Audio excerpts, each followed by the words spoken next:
पिछली वीडियो में हमने देखा था कि आपने पाइडेंटिक में कस्टम वैलिडेटर्स कैसे बनाने हैं। आज हम देखेंगे कि आपने फास्ट एपीआई में हेडर्स और कुकीज़ को कैसे हैंडल करना है और वैलिडेट करना है। तो टाइम नहीं ज़ाया करेंगे, शुरू करते हैं। तो सबसे पहले तो मैं आपको दिखा दूं कि हेडर्स और कुकीज़ होती क्या हैं। तो मैं अपना ब्राउज़र ओपन करूँगा, यहाँ पर hello.com पे जाऊँगा, इंस्पेक्ट टैब को ओपन करूँगा, राइट क्लिक करके फिर नेटवर्क टैब में जाऊँगा और यहाँ पर जाके अपनी साइट को रीलोड करूँगा। रिलोड करने के बाद मैं अपनी इस HTML वाली रिक्वेस्ट को ओपन करूंगा और यहाँ पर आप देखोगे कि मेरे पास रिस्पॉन्स हेडर्स हैं और रिक्वेस्ट हेडर्स हैं। इधर ही रिक्वेस्ट हेडर्स के अंदर ही मेरे पास मेरी कुकी की वैल्यू है ये।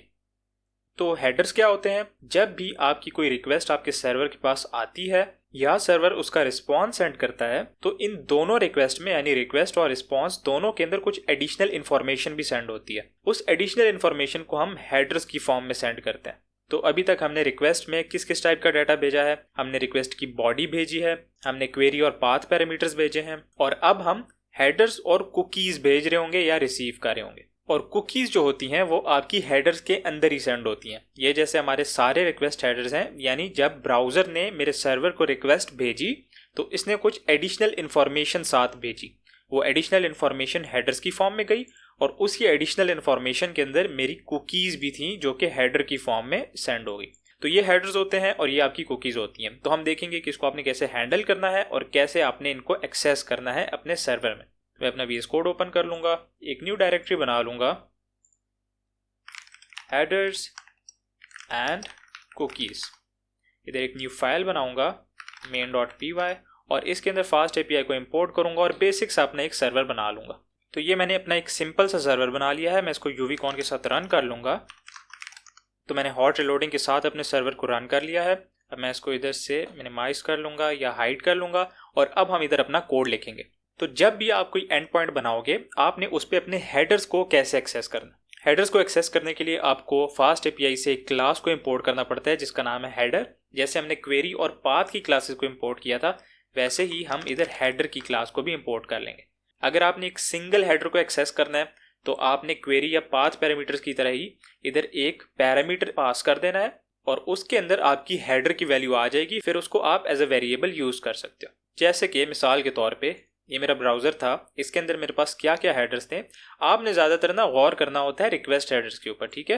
क्योंकि आपका जो यूज़र होता है वो रिक्वेस्ट हेडर्स आपको भेज रहा होता है और आप जो रिस्पॉन्स हेडर्स भेज रहे होते हो वो इतना ज़्यादा मैटर नहीं करते क्योंकि आपका ब्राउज़र जो होता है वो ज़्यादातर चेक्स यूज़र्स की साइड पे लगा रहा होता है। इसलिए यूज़र्स ही आपको ज़्यादा डाटा भेज रहे होते हैं। आपने जो डाटा भेजना होता है या रिस्पॉन्स में सेंड करना होता है वो आप HTML CSS जावास्क्रिप्ट या अपने UI में डाटा की फॉर्म में भेजते हो। तो मिसाल के तौर पे इधर मैं अपने रिक्वेस्ट हेडर्स में से अपने यूज़र एजेंट को एक्सेस करना चाहता हूँ। तो वो मैं कैसे एक्सेस करूँगा? मैं उसके लिए यूज़ करूँगा एक पैरामीटर का। तो मैं अपने VS कोड में जाऊँगा, यहाँ पर एक पैरामीटर बनाऊँगा यूज़र अंडरस्कोर एजेंट का। इसका नाम ऐसे ही होना चाहिए, जहाँ पर आप हाइफन देखेंगे उधर आपने अंडरस्कोर यूज़ करना है और ये केस सेंसिटिव नहीं है, यानी आप छोटा बड़ा जो भी यूज़ कर लो ये इसी में आके स्टोर हो जाएगा। फिर आपने इसकी टाइप हिंटिंग कर देनी है जो कि होगी हेडर जो आपने इंपोर्ट की है अपनी क्लास और इसके अंदर आप नन पास कर देना। तो इधर टाइप हिंटिंग नहीं बल्कि हम डिफ़ॉल्ट वैल्यू इसको देंगे और इधर आके मैं क्या करूँगा, यूज़र एजेंट को ही रिटर्न कर लूँगा ताकि देख लें कि हमारा यूज़र एजेंट क्या है। इसको मैं सेव करूँगा, मैं देखूँगा कि मेरा सर्वर चल रहा है। मैं ब्राउज़र को ओपन करूँगा, इसको इधर लोकल होस्ट 8000 और आइटम्स वाले एंड पॉइंट पे विजिट करूँगा। तो ये देखो इसने जो मुझे रिस्पॉन्स दिया वो क्या था? वो रिस्पॉन्स था यूज़र एजेंट और इसके बाद इसने मुझे एक यूज़र एजेंट दे दिया जो मैंने ही इसको सेंड किया था अपने ब्राउज़र के थ्रू। मैं कैसे देखूंगा कि मेरा यूज़र एजेंट जो मैंने सेंड किया था वो क्या था? मैं आइटम्स पे जाऊंगा और ये रहा मेरा यूज़र एजेंट। यही मैंने इसको सेंड किया था और यही मुझे रिस्पॉन्स में वापस मिल गया। इधर ये हमारा रिस्पॉन्स आ गया। अगर इधर भी आप अपना रिस्पॉन्स देखना चाहो अपने नेटवर्क टैब के अंदर तो आप आइटम्स के ऊपर क्लिक करके अपना रिस्पॉन्स देख सकते हो। तो आपने अगर सिंगल हेडर को एक्सेस करना हो तो आप इस तरह एक्सेस करते हो। अब इसी तरह अगर मैंने कोई और हेडर एक्सेस करना हो तो मैं कैसे करूँगा? मैं कोई और पैरामीटर का नाम यूज़ कर लूँगा। जैसे इधर हो जाएगा एक्सेप्ट।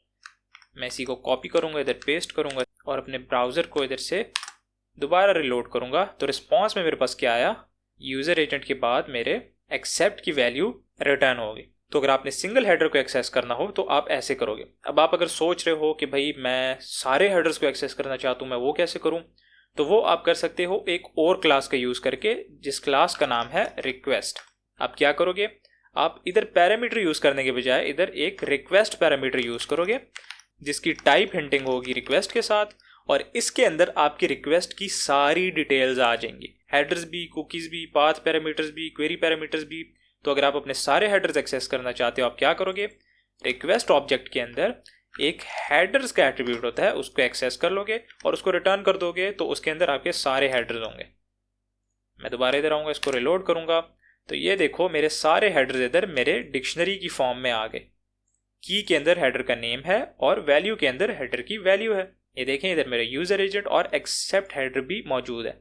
और चूंकि ये एक डिक्शनरी है तो जाहिर सी बात है, अगर आपने अब इधर से एक सिंगुलर हेडर को एक्सेस करना है तो आप क्या करोगे, आप इसको कोई भी की दे दोगे। ये देखें इसने मुझे उस की वैल्यू दे दी। तो अगर आपने सिंगल हेडर को एक्सेस करना है तो आप पाथ पैरामीटर का यूज करोगे, और अगर सारों को एक्सेस करना है तो आप रिक्वेस्ट पैरामीटर का यूज करोगे। तो इस तरह आप अपने हेडर्स की वैल्यूज को एक्सेस कर सकते हो। अब सिमिलरली अगर आप कुकीज़ की वैल्यूज को एक्सेस करना चाहते हो तो आप क्या करोगे, हम क्या करते हैं, इस एंड पॉइंट को कॉपी कर लेते हैं, इसका नाम चेंज करके कुकीज़ रख लेते हैं, और इधर सिंगल कुकी के लिए हम क्या करेंगे, कुकी का नाम ले लेंगे, जैसे हमारी सेशन आईडी हो गई, सेशन आईडी अगर हमारी कुकी है, और इसकी डिफ़ॉल्ट वैल्यू होगी कुकी क्लास। हम कुकी क्लास को इधर से इंपोर्ट कर लेंगे, जैसे हेडर क्लास को इंपोर्ट किया, उसी तरह हम क्या करेंगे, इसको डिफ़ॉल्ट वैल्यू दे देंगे कुकी की, और इसके अंदर नन पास कर देंगे। और अब मैं सेशन आईडी को इधर रिटर्न कर दूंगा, सेशन आईडी, जिसकी वैल्यू होगी सेशन आईडी। अब कुकी सेंड करने के लिए मुझे थंडर क्लाइंट ओपन करना पड़ेगा, मैं उसको ओपन करूंगा, इधर एक न्यू रिक्वेस्ट भेजूंगा। न्यू रिक्वेस्ट किधर भेजूंगा, लोकल होस्ट 8000 के ऊपर और कुकीज़ वाले एंड पॉइंट के ऊपर। मैं इधर सेंड पे क्लिक करूंगा तो मेरे पास सेशन आईडी नल आई, क्यों, क्योंकि मैंने कुकी की कोई वैल्यू सेंड नहीं की। अब मैं कुकी सेंड करने के लिए क्या करूंगा, हेडर्स में जाऊंगा, जिधर मैं अपने कस्टम हेडर सेंड कर सकता हूं। इधर एक न्यू हेडर सेंड करूंगा, हेडर का नाम होगा कुकी, और इसके अंदर मैं सेशन आईडी की कुकी सेट कर दूंगा टेस्ट वैल्यू के साथ, टेस्ट वैल्यू। अब मैं जब सेंड करूंगा तो मुझे रिस्पॉन्स में मेरी कुकी की वैल्यू मिल गई।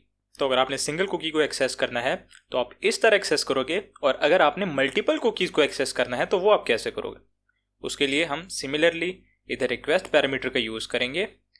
रिक्वेस्ट जिसकी टाइप क्या होगी, रिक्वेस्ट होगी, और इधर हम प्रिंट कर देंगे, प्रिंट नहीं रिटर्न कर देंगे रिक्वेस्ट डॉट कुकीज़।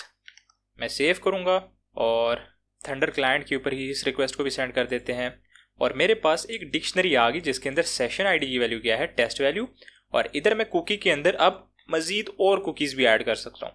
पहली कुकी मेरी सेशन आईडी थी, मैं इधर ऑथ टोकन ऐड कर लेता हूँ, ऑथ टोकन जिसकी वैल्यू होगी टेस्ट टोकन। सेंड करूँगा तो मेरे पास ऑथ टोकन आ गया। कुकीज़ को सेपरेट करने के लिए आप एक सेमी कॉलन का यूज़ करोगे और उसके बाद आप स्पेस दे सकते हो, तो ये आपकी कुकीज़ को सेपरेट कर देगा। इसी तरह आप मल्टीपल कुकीज़ भी आगे ऐड कर सकते हो, जितनी कुकीज़ भी आपने ऐड करनी है या सेंड करनी है आप ऐड करके सेंड कर सकते हो। और इन सब में से अगर आपने सिंगल को निकालना हो तो जाहिर सी बात है, डिक्शनरी है तो आप इसको एक की दे दोगे। जैसे मेरा ऑथ टोकन हो गया, मैंने ये की दे दी, सेव किया, सेंड किया, तो मेरे पास एरर आ गया। एरर क्यों आया, ऑथ टोकन, अच्छा मैंने इधर हाइफन यूज़ किया जबकि मैंने कुकी के अंदर अंडरस्कोर यूज़ किया। तो मैं सेव करूंगा, सेंड करूंगा, तो अब मेरे पास रिस्पॉन्स में मेरी सेशन आईडी आ गई जिसकी वैल्यू हमारे ऑथ टोकन की इक्वल है। तो मल्टीपल कुकीज़ में से सिंगल को निकालने का ये तरीका है।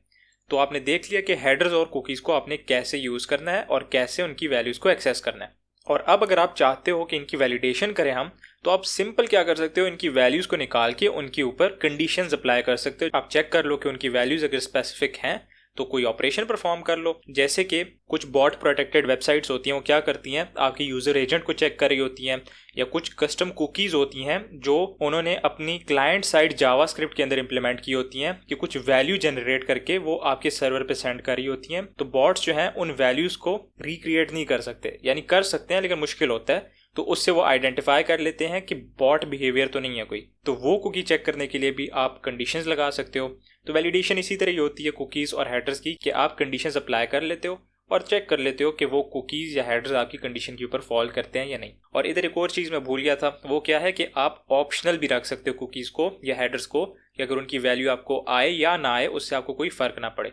वो आपने कैसे करना है, हम इसको इधर कॉपी कर लेंगे, इधर एक न्यू हेडर की ही वैल्यू एक्सेप्ट कर लेंगे। जैसे मेरा टेस्ट हेडर है, तो अगर मैं इसको ऑप्शनल रखना चाहता हूँ तो मैं इसकी टाइप हिंटिंग कर दूंगा ऑप्शनल के साथ। इसको बता दूंगा कि अगर ये आया तो इसकी टाइप क्या होनी चाहिए, हमारी स्ट्रिंग टाइप होगी, और इसकी डिफ़ॉल्ट वैल्यू क्या होगी, हेडर होगी, और उसके अंदर हम नन पास कर देंगे। और रिस्पॉन्स में मैं उसी की वैल्यू को सेंड कर दूंगा, टेस्ट हेडर। तो इस एंड पॉइंट को भी चेंज करके हेडर कर लेते हैं, सेव करेंगे, इधर आके हेडर कर लेंगे, और मैं एक नया हेडर बना लूँगा, टेस्ट हेडर, जिसकी वैल्यू हो जाएगी हमारी टेस्ट। इसको सेव करेंगे, न्यू रिक्वेस्ट सेंड करेंगे, तो मेरे पास इसमें रिस्पॉन्स में नल आ गया। क्यों? क्योंकि मैंने हेडर के अंदर अंडरस्कोर यूज़ किया। तो अगर आप हेडर्स के अंदर यूज़ कर रहे होगे तो आप हाइफन्स का यूज़ करोगे, और जब आप अपनी कोड के अंदर हेडर्स की वैल्यूज़ को एक्सेस कर रहे होगे पैरामीटर्स के थ्रू, तो आप अंडरस्कोर यूज़ करोगे। मैं इसको रन करूँगा तो ये देखें अब मेरे पास मेरी वैल्यू आ गई जिसका नाम है टेस्ट। तो इस तरह आप ऑप्शनल हेडर्स या कुकीज़ भी बना सकते हो, और कुकीज़ और हेडर्स की वैल्यू मैंने आपको बता दी कि आपने कैसे एक्सेस करनी है और वैलिडेट करनी है। तो उम्मीद करता हूँ आपने इस वीडियो से कुछ ना कुछ नया सीखा होगा। मिलते हैं अगली वीडियो में, तब तक के लिए learn simple and right simple.